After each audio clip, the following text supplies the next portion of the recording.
kids with buckets of soapy water scrubbing hallway floors on their hands and knees, students taking apart their classroom desks to wipe down every joint and hinge, entire schools cleaned top to bottom by the children who learn there, and not a single janitor in sight. Japan doesn't outsource the boring parts of school life. They bake them into the education itself, because they understand that learning how to care for shared spaces is just as important as learning how to solve equations. Every Friday afternoon, elementary schools across Japan do something that Western educators keep calling revolutionary, even though it's been standard practice for over a century. Let's count down what actually happens during Japanese elementary school cleaning time and why the rest of the world is finally starting to pay attention. Number 1. The entire school stops academic instruction at the same time for cleaning. Not just one class, not just detention kids, everyone. Every single Friday afternoon around 1:30, lessons end, teachers included. The principal announces cleaning time over the intercom, and within minutes, thousands of schools across Japan transform from learning centers into coordinated cleaning operations. There's no transition period, no confusion about who does what. It's embedded in the weekly schedule as firmly as math or language class. You don't opt out of cleaning time any more than you'd opt out of lunch. What makes this work is the absolute universality of it. When every student in every classroom is doing the same thing at the same time, there's no social penalty. Nobody feels singled out. Nobody can claim it's unfair, because the 6th graders scrubbing toilets know the 1st graders are wiping down windowsills. The system only functions because it includes everyone without exception. In most Western schools, cleaning is invisible labor done by staff students rarely see, often before or after school hours. Kids move through spotless hallways without ever considering who made them that way. Japan flips that entirely. The people who use the space are the people responsible for it. Simple concept, profound difference in how students relate to their environment. It teaches something no worksheet can. You are not a guest in this building. You are a caretaker. Number 2. Students are assigned specific zones, and those zones rotate throughout the year. You don't get to pick the easy job. 1 month you're wiping desks. Next month you're scrubbing bathroom sinks. The month after that you're sweeping the outdoor entrance area in the cold. The rotation is deliberate. It prevents hierarchies from forming, where some kids always get pleasant tasks, while others get stuck with the gross ones. Everyone does everything eventually. Teachers create zone maps at the start of each term. Classrooms are divided into sections. Hallways are split into segments. Bathrooms are assigned by stall count. Even outdoor areas like the school entrance, the garden plots, and the equipment shed get designated teams. The maps go up on the wall, and every student knows exactly where they're responsible for and who they're working with. The rotation happens every few weeks. Right when you've gotten efficient at wiping down the chalkboard railings, you're moved to emptying trash bins. Right when you figured out the fastest way to sweep your section of hallway, you're reassigned to bathroom mirror duty. It's intentionally designed to keep you slightly uncomfortable, because comfort breeds complacency. The goal is not to become an expert at one task. The goal is to learn that all tasks matter equally. Western schools that try to implement classroom jobs often let kids pick or assign the same roles for months. The reliable kid becomes the board cleaner forever. The kid who's good with plants becomes the permanent class gardener. It calcifies into routine. Japan's rotation system prevents that. Nobody gets to hide in their comfort zone, and no job becomes low status because everyone will do it eventually. You learn every job has dignity because you've done every job yourself. Number 3. The tools are stored in every classroom and hallway, always accessible, never locked away. Open cubbies filled with rags, buckets, brooms, dustpans, spray bottles. Everything a student needs is within reach, because the assumption is they'll need it regularly. There's no central supply closet that requires permission to access. The tools belong to the students as much as their textbooks do. Each classroom has a cleaning station, usually near the door. Rags are folded and stacked by color. Buckets nest inside each other. Brooms and mops hang on wall hooks at kid height. It's organized, visible, and entirely mundane. Cleaning isn't treated as a special event requiring special equipment brought out under supervision. It's treated as a constant part of school life, so the tools are always present. Hallways have additional stations positioned every 20 meters or so, larger brooms for wider spaces, outdoor brushes with stiff bristles, squeegees for windows. The tools match the task, and students know which station serves which zone. When cleaning time starts, kids don't line up waiting for a teacher to distribute supplies. They go directly to their station, grab what they need, and start. This setup communicates trust. The school trusts students not to misuse tools, not to waste supplies, not to require supervision, just to access a broom. That trust is rarely violated, because violating it would disrupt something everyone depends on. The social pressure to maintain the system is stronger than any rule a teacher could enforce. Western schools tend to lock cleaning supplies away, partly for safety reasons, partly because the assumption is kids would misuse them. Japan starts from a different assumption. If you give students responsibility and trust them with tools, they rise to that expectation. The accessible cleaning station isn't just convenient. It's a physical manifestation of the belief that students are capable. You don't need permission to care for your space. You just need a rag and a reason. Number 4. There's a specific order to the cleaning process, and it's taught explicitly like any other procedure. You don't just grab a rag and start wiping randomly. There's a sequence, and every student learns it in first grade. Desks first, chairs second, floors third, windows and boards after that. The order is designed for efficiency and thoroughness, and it's the same across the entire country. Desks get wiped from back to front, starting with the rear corner of the classroom and moving toward the door. This prevents clean desks from getting dusty again as you work. Chairs are flipped upside down onto desks once the desk surface is wiped, which clears floor space and lets you check the chair legs for scuffs or gum. Floors are swept using a push broom technique, gathering debris into a central pile before dustpanning it. The sweeping pattern moves in straight lines, slightly overlapping each pass, so no section gets missed. Windows are cleaned with damp rags, wiped in horizontal strokes to avoid streaks, then buffed dry with a separate cloth. Chalkboards or whiteboards are erased completely, wiped down, and the erasers themselves are taken outside to be clapped clean. Even the small details have a method. You don't bang erasers near a window where dust blows back inside. You do it downwind, away from the building. Teachers demonstrate these techniques at the start of the year. Older students model them for younger ones. By second or third grade, the sequence is automatic. Students don't need to be told what to do.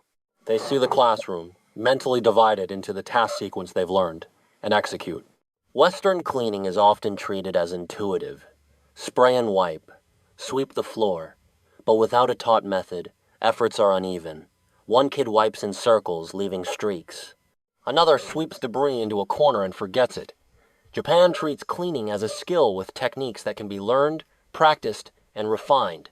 It's not busy work, it's a competency. You're not just cleaning, you're learning how to clean effectively, and that's a life skill most adults wish they'd been taught. If you're realizing this is way smarter than anything your school ever did, hit subscribe. We're breaking down education systems that actually prepare kids for real life, and you'll want to see what else Japan gets right that we're still ignoring. More coming right after this. Number 5. Cleaning time is social, not silent. Students talk while they work, they joke, they collaborate. Teachers allow conversation because the goal is not obedience.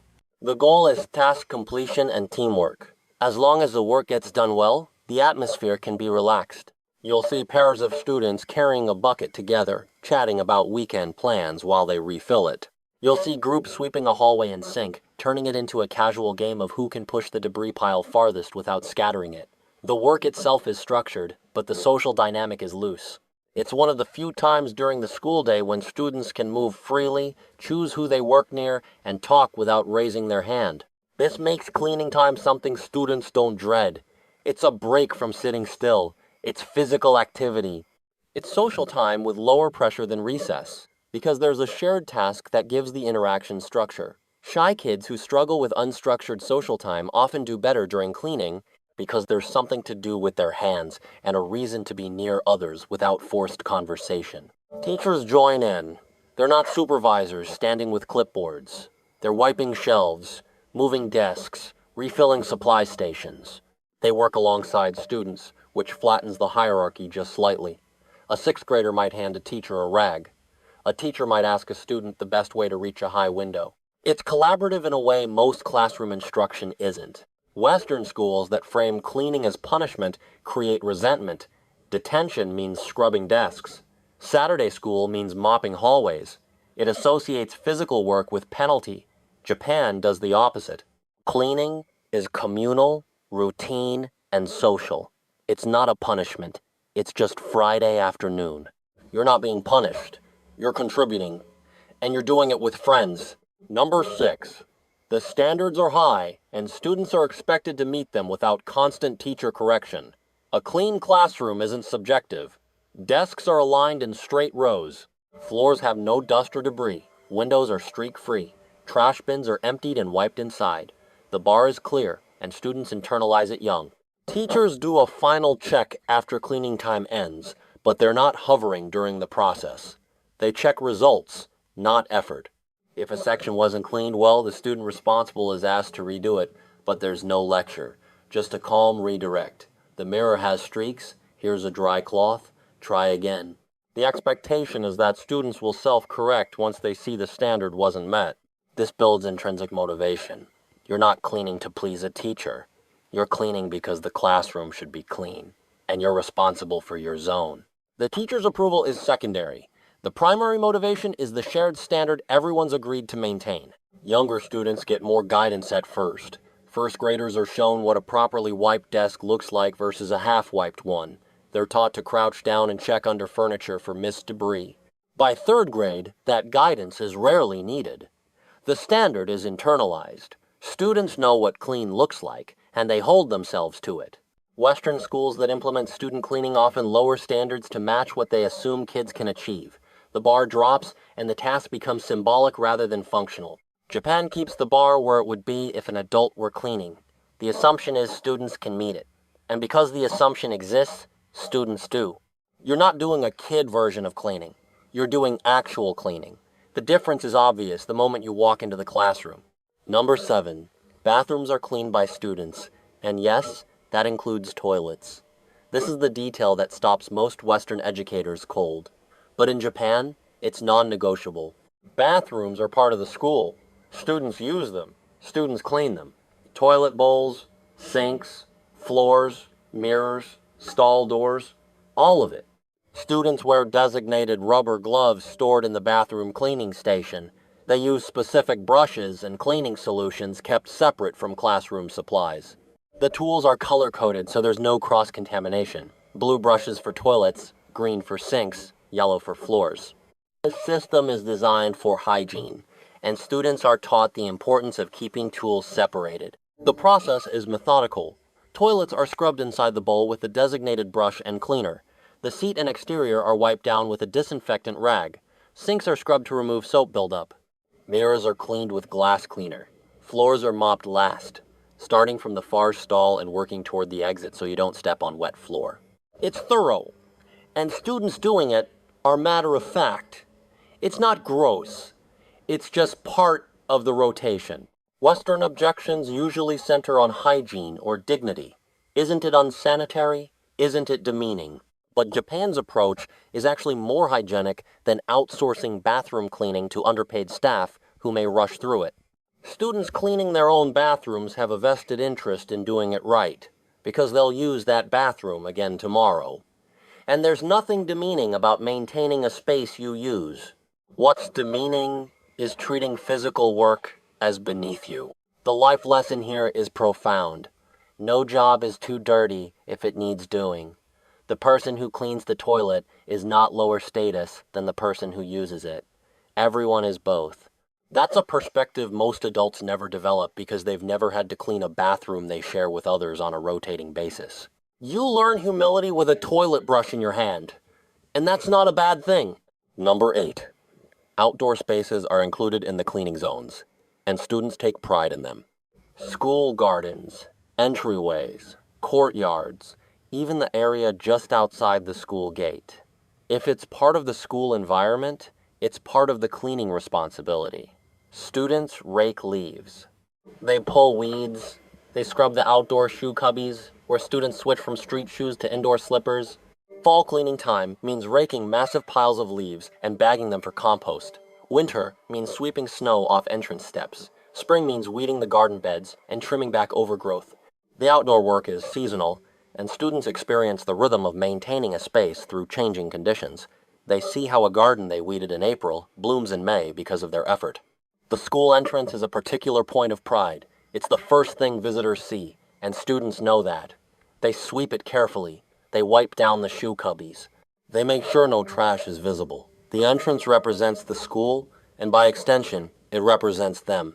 Keeping it clean is a form of respect, both for guests and for themselves. Western schools that have outdoor spaces often hire landscaping services or rely on parent volunteers. Students move through beautiful grounds without ever touching them. Japan hands students rakes and gloves and says, "This is yours to care for." The connection to the environment is direct. You don't just enjoy the garden, you maintain it. It redefines what students think they're capable of. Physical labor isn't something adults do while you watch. It's something you do because you're part of a community that shares responsibility. Number 9. The time limit is strict, and it teaches efficiency. Cleaning time lasts exactly 20 minutes in most schools, 30 at the most. When the end bell rings, you're done, whether your zone is perfect or not. The time cap prevents cleaning from dragging into a whole afternoon and teaches students to work with focus. 20 minutes is not long.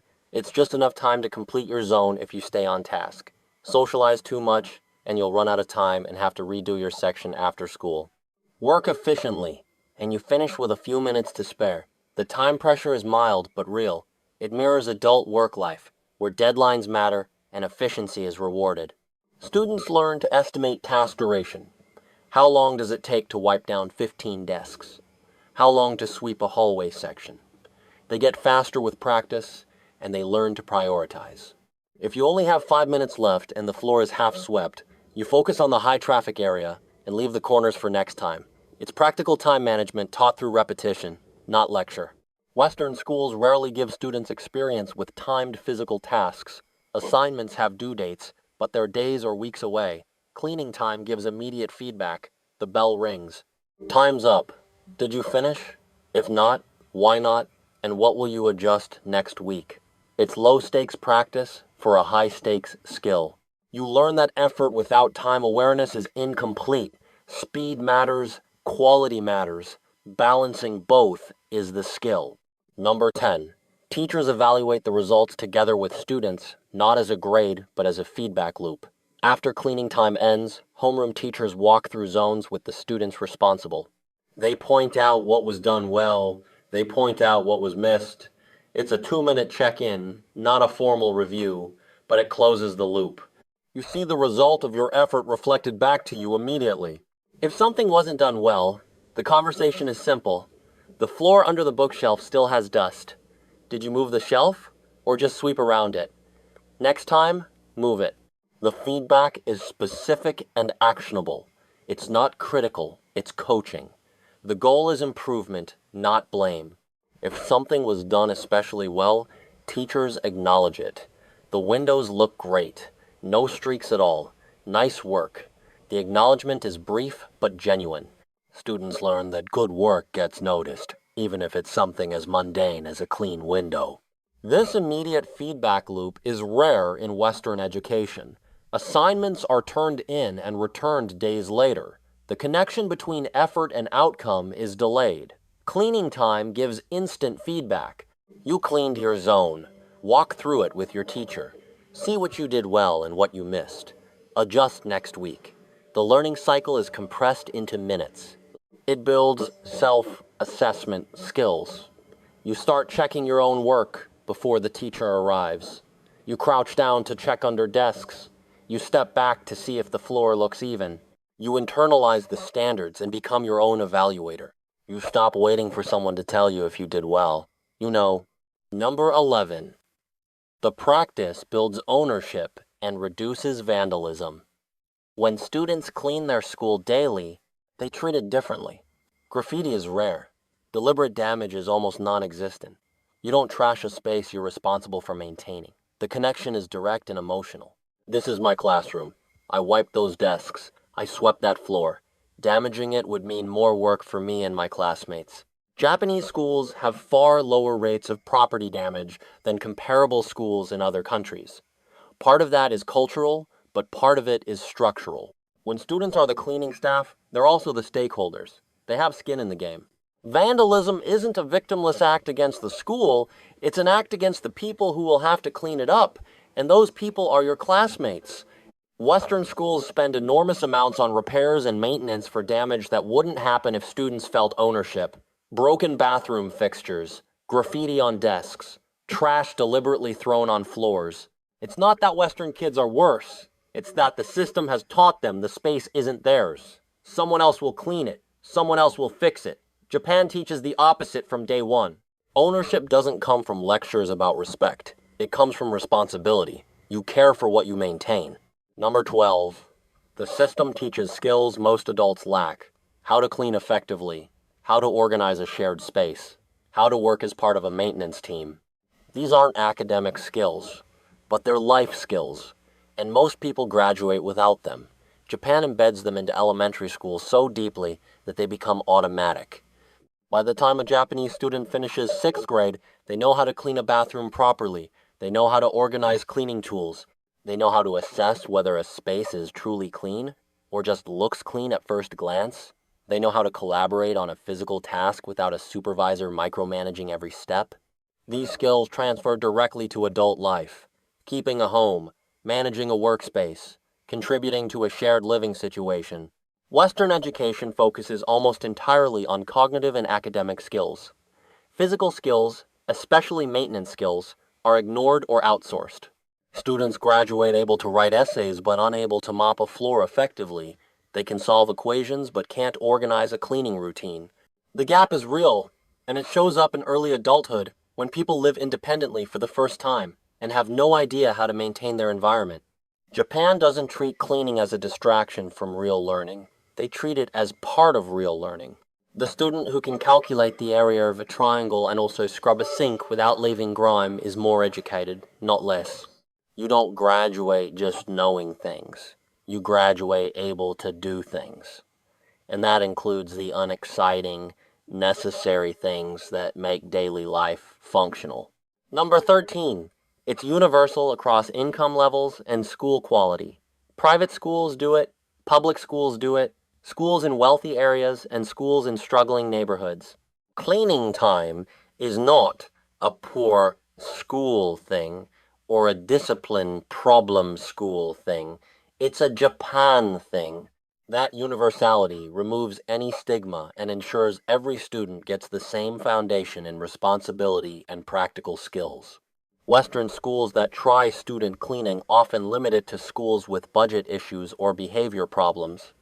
It becomes a marker of low status. Japan avoids that entirely by making it universal policy. No exceptions. The Prime Minister's kids cleaned their classrooms. So did the kids who would grow up to be janitors. Everyone does it, so it carries no class implications. The universality also means the system is robust. There's no debate every few years about whether to keep it. No budget cuts threaten it. It's embedded in the educational structure as firmly as recess or lunch. That stability allows the benefits to compound over generations. Today's teachers clean their schools as students. Today's students will expect their own children to do the same. It's not a program. It's not an initiative. It's just how school works. And that permanence is part of why it works. Number 14. The practice connects directly to Japanese workplace culture. The same principles that make cleaning time effective, shared responsibility, task rotation, high standards without supervision appear in Japanese companies. New employees clean the office. Senior employees clean the office. Everyone contributes to maintaining the environment because that's what you learned in elementary school. Western workers entering Japanese companies are often surprised that their job duties include cleaning their workspace. In most Western offices, cleaning is invisible, done by contractors after hours. In Japan, it's visible and shared. The connection back to school cleaning time is obvious. You learn this behavior at age 6. It didn't stop when you graduated. Critics sometimes argue that cleaning time is just training for corporate conformity. But the skills it teaches, reliability, thoroughness, teamwork on unglamorous tasks, are valuable in any work culture, not just Japanese ones. The difference is Japan explicitly teaches them early, while other countries expect people to pick them up by accident. You learn that being part of an organization means contributing to its maintenance, not just the interesting parts, all of it. Number 15. Western educators call it revolutionary because it solves problems they're still struggling with. How do you teach responsibility? How do you build respect for shared spaces? How do you give students practical skills alongside academic ones? Japan answered these questions decades ago with a mop and a bucket.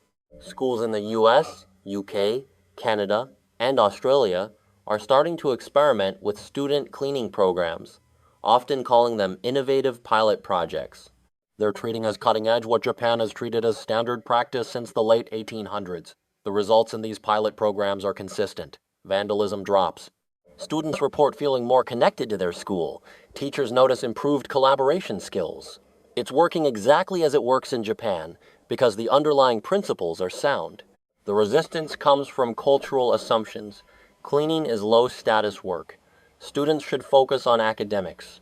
Liability concerns if a kid gets hurt using cleaning supplies. But those assumptions are not universal truths. They're cultural choices, and they can be questioned. Japan made different choices and got different results. Results that Western educators are now admitting might be better. The revolutionary part isn't the cleaning. It's the willingness to treat students as capable, responsible members of a community who can be trusted with tools and tasks. That trust, extended early and consistently, shapes how students see themselves and their role in shared spaces. It's not magic. It's just a very old idea that most of the world stopped practicing. Japan didn't need to make cleaning educational, but they did anyway, because why shouldn't maintaining your environment be something worth learning? If you want to see more ways Japan's education system quietly outperforms the rest of the world, like this video and subscribe. We're just getting started. And check the video on your screen for what Japanese schools do during lunch. That's even more surprising than cleaning time.